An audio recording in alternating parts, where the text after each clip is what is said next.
U est de nouveau. Ben, on est à la choucrouterie, donc j'ai décidé de faire cette conférence en alsacien. Est-ce que ça vous convient? J'ai l'impression que ça fait pas. J'ai l'impression que ça fait pas l'unanimité. Alors je repasse au français. Donc je vais commencer par une petite anecdote qui s'est déroulée il y a 3 semaines à peine. J'avais un examen somme toute banal à effectuer en tant que personne atteinte de spina bifida. C'était une échographie.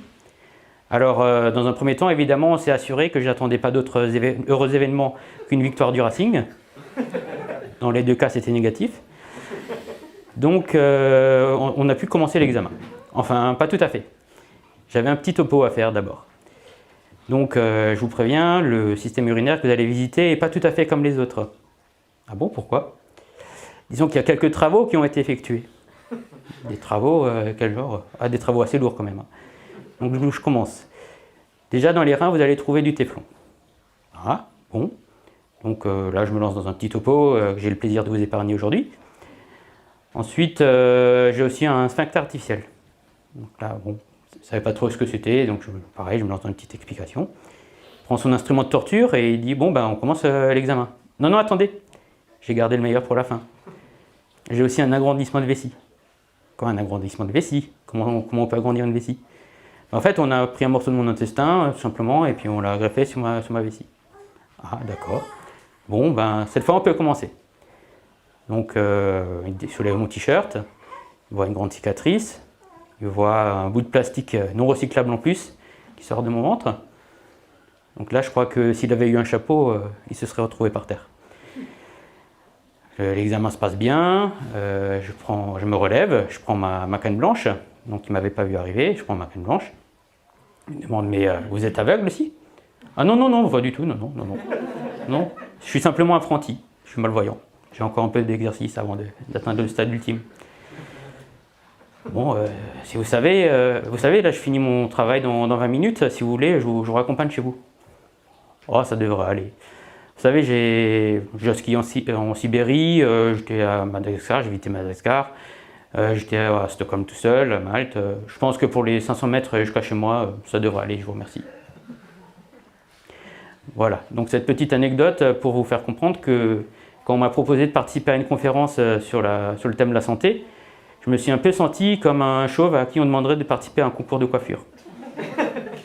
J'y voyais pas trop ma place. Et puis j'ai quand même réfléchi et je me suis dit, c'est vrai que je suis parti avec un capital peut-être inférieur aux autres, mais j'ai toujours rêvé d'aventure, j'ai toujours rêvé de nature, de randonnée et tout. Puis au final, je m'en sors pas trop mal. Et d'ailleurs, je prends pratiquement plus de médicaments, alors que je peux vous assurer que quand j'étais enfant, j'étais sûrement plus chargé que le bœuf aux hormones que vous avez dans votre assiette. Et donc peut-être quand même que je m'en suis pas si mal sorti et que je peux effectivement avoir quelques clés à transmettre, et c'est ce que je vais essayer de faire dans les minutes qui viennent. Donc la première chose, c'est que j'avais eu toutes les interventions quand j'étais enfant, etc. Et une fois à l'âge adulte, il fallait que je voie un peu comment façonner tout ça au mieux pour pouvoir vivre mes rêves autant que possible. Et donc, plutôt que de me lancer dans une guerre totale tout de suite, j'ai décidé de mener bataille après bataille. Donc à partir de 19 ans, tout de suite, je me suis lancé dans la bataille par rapport au système urinaire, celle dont je vous ai déjà pas mal parlé, je ne vais pas vous bassiner avec ça, on va passer à autre chose. Ensuite, il y a eu la bataille par rapport à l'autonomie, donc ça c'est par rapport à la petite vue. Ça c'est une bataille qu'on n'a jamais totalement terminée en fait. J'en suis pas encore au stade d'aller me perdre au fin fond de Calcutta, donc j'ai encore un peu de boulot, mais quand je vois les avancées depuis quelques années, il y a quand même eu quelques progrès.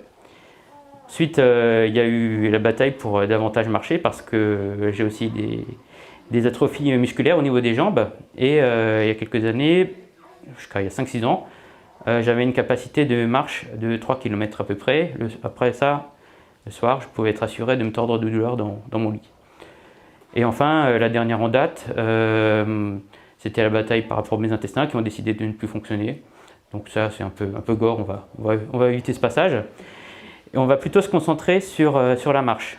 Je pense que c'est quelque chose qui concerne tout le monde, parce que la marche, quand on ne la pratique pas trop, on peut se dire c'est un peu une torture inutile. Pourtant, détrompez-vous, et d'après une étude que j'ai lue, le corps humain est fait pour marcher 19 km par jour.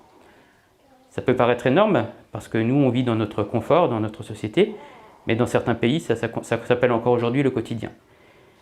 Dans mon cas, pour en arriver là, il y avait quand même effectivement du boulot. Et comment j'ai procédé? J'ai utilisé un multi-trainer pendant 1 an, où j'ai essayé de muscler les muscles qui n'étaient pas atrophiés. Et donc la règle tous les soirs était simple, je me couche quand je chiale de douleur, quoi. Voilà. Au final, le résultat a été là, puisque je suis passé d'une capacité de marche de 3 km à peu près, comme dit. Mon record actuel est de 79 km. Et j'ai pour objectif de devenir la première personne atteinte du spina bifida à franchir la barre des 100 km en 24 heures. Il y a encore un peu de boulot quand même.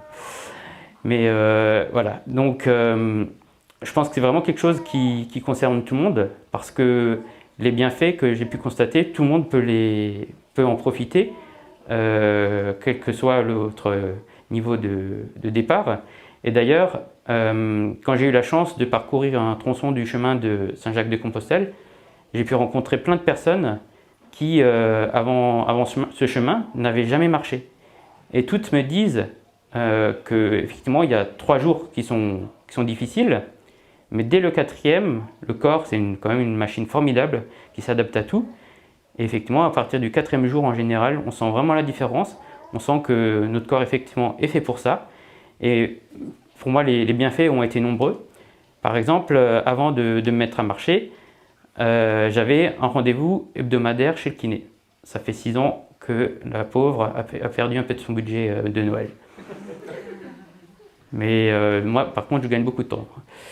Ensuite, une chose que je peux vous assurer aussi, c'est que sans la marche, je ne serais certainement pas là devant vous ce soir à raconter quelques petites bêtises, parce que c'est vrai que ça a aussi été très très puissant pour gagner de la confiance en soi.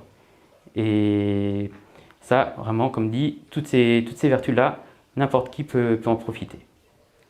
Alors vous aurez constaté que depuis le début, j'utilise beaucoup le mot bataille. Quelque part, j'avais transformé mon corps en champ de bataille. En soi, c'est une très très grosse erreur.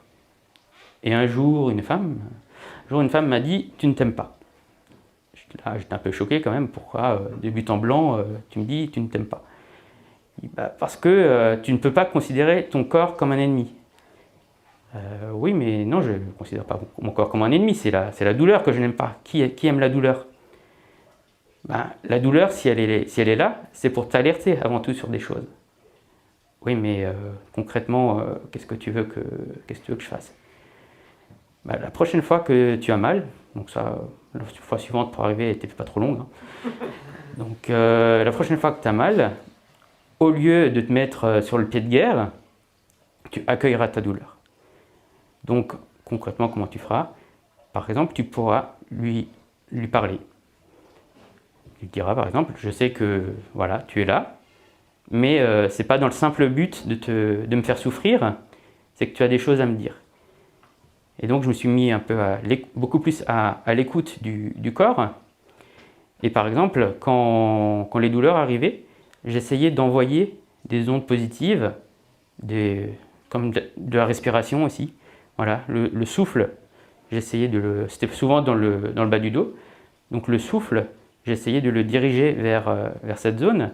Et effectivement, à partir de là, les douleurs ont nettement diminué, parce que le corps était prêt à accueillir cette douleur et ne plus à la rejeter, ce qui au final est complètement contre-productif. Une autre chose aussi, une autre erreur que je commettais, vous voyez, hein, je ne suis pas là pour me jeter des fleurs, hein, c'est que je distinguais trop le corps de l'esprit. Mais au final, l'un ne peut pas fonctionner sans l'autre. Le bien-être de l'esprit, c'est tout aussi concret que le bien-être du corps. Donc, ce que je fais c'est à peu près depuis le confinement. Voilà. On en parlait déjà tout à l'heure, mais effectivement, ça a été une période de grands changements. Et donc, depuis le confinement, j'essaie de pratiquer tous les jours 10 minutes de méditation. Et je suis sûr que ça va me permettre de beaucoup plus apprécier encore les futurs voyages, les futures aventures. Puisque au jour d'aujourd'hui, voilà, comme dit, j'essaie vraiment d'enchaîner au maximum parce que c'est devenu ma thérapie, c'est devenu une petite drogue. Et actuellement, je dois tourner à peu près à 1500 km de randonnée annuelle. Voilà. Donc là, vous vous dites peut-être que le message que je vous ai donné, c'est un message qui n'est pas universel. C'est un message qui concerne Nicolas, c'est un message qui éventuellement concerne toutes les personnes qui ont des pathologies lourdes. Pourtant, je crois que c'est un message universel parce que, comme je dis, certes, le background n'est pas le même que pour tout un chacun, mais les clés, la marche, le fait d'écouter et de respecter ses douleurs et son esprit, c'est vraiment quelque chose que tout le monde peut appliquer.